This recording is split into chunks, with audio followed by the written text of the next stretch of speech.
Bienvenue sur le monde des petits rêveurs, là où chaque conte t'ouvre une porte vers l'imaginaire. Installe-toi confortablement, l'histoire va commencer.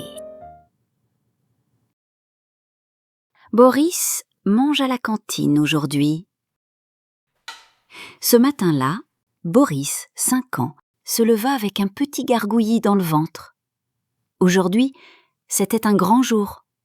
Pour la première fois, il allait manger à la cantine de l'école. « Maman, c'est aujourd'hui la cantine ?» demanda-t-il avec de grands yeux. « Oui, mon chéri, et tu vas voir, ça va bien se passer, » répondit sa maman en lui caressant les cheveux. Boris mangeait d'habitude à la maison, avec ses repères, ses jouets et surtout le silence tranquille de la cuisine. Mais là, une grande salle, plein d'enfants, des dames qu'il ne connaissait pas, ça paraissait énorme dans sa tête. « Et si j'aime pas ce qu'on me donne ?» demanda-t-il timidement. « Tu goûteras, tu verras, il y a souvent des choses très bonnes, » dit maman avec un sourire rassurant. À l'école, maîtresse Julie accueillit Boris avec douceur. « Prêt pour ton premier repas à la cantine, Boris ?»« Je sais pas trop, » murmura le petit garçon en serrant son doudou contre lui. Mais quand il entendit la cloche sonner pour annoncer le repas, son ventre grogna encore plus fort. Peut-être que finalement, il avait très faim. Quand Boris entra dans la cantine pour la première fois, ses yeux s'écarquillèrent. La salle était immense. Les murs résonnaient de rires, de cris, de chaises qui grinçaient et d'odeurs de nourriture qui flottaient dans l'air. « Oh !» fit-il en serrant la main de maîtresse Julie. « Ça fait beaucoup de bruit, hein ? Mais tu vas t'y habituer, » murmura-t-elle en souriant. Les enfants passaient devant une grande table où une dame en tablier servait à manger. Elle s'appelait Madame Rosa. Sa voix portait haut. « Allez les petits, un par un, avec votre plateau !» Boris se cacha un peu derrière Julie. Tout semblait trop grand. La file d'enfants, les piles d'assiettes, la grande louche qui plongeait dans les plats fumants. « Je veux pas passer, » souffla-t-il. « On reste ensemble. Regarde, c'est comme un jeu. Tu prends un plateau et à la fin, tu auras tout ce qu'il faut pour manger, » expliqua Julie doucement. Alors, très lentement, Boris avança d'un pas, puis d'un autre. Son tout premier plateau l'attendait. Boris prit enfin son plateau, tout seul, avec ses petites mains qui tremblaient un peu. « Voilà, mon grand, » dit Madame Rosa avec sa voix forte mais gentille. Sur le plateau, une assiette blanche, une fourchette, un couteau rond et un petit verre attendaient. Pour Boris, c'était comme un trésor. « C'est tout pour moi ?» demanda-t-il. « Bien sûr, et il y aura à manger dedans tout à l'heure, » répondit Madame Rosa en souriant. Dans la file, les autres enfants avançaient vite. Madame Rosa servait une cuillère de purée ici, un morceau de viande là. Boris la regardait faire, impressionné par la grande louche qui brillait.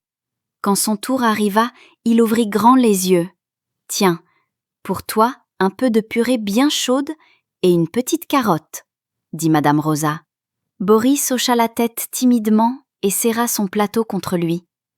Son cœur battait vite, mais il commençait à avoir hâte de s'asseoir pour voir tout ça de plus près.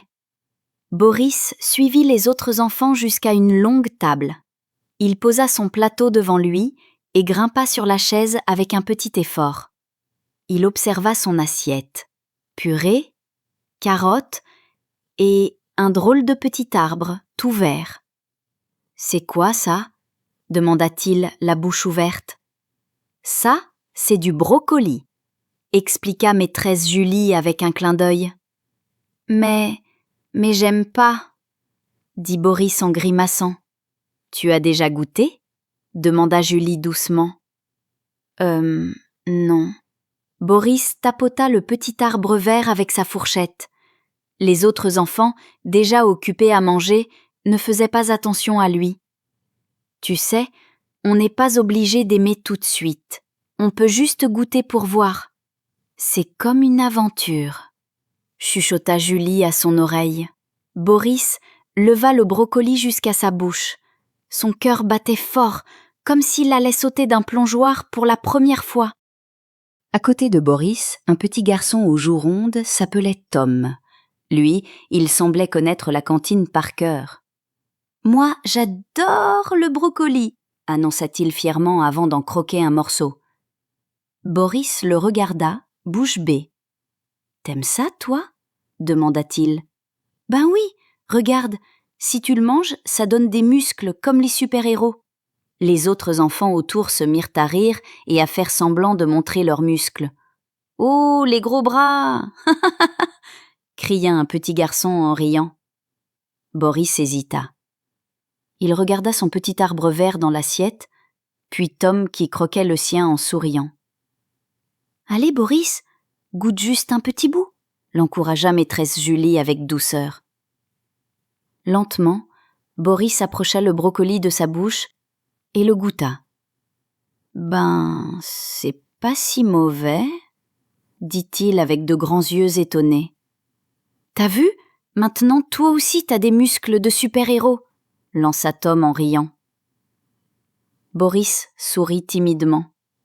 C'était vrai, il n'était pas tombé malade, et le goût n'était pas si affreux que ça. Quand les assiettes furent presque vides, Madame Rosa passa avec un grand plateau rempli de petits pots colorés. « Et maintenant, le dessert !» annonça-t-elle d'une voix joyeuse.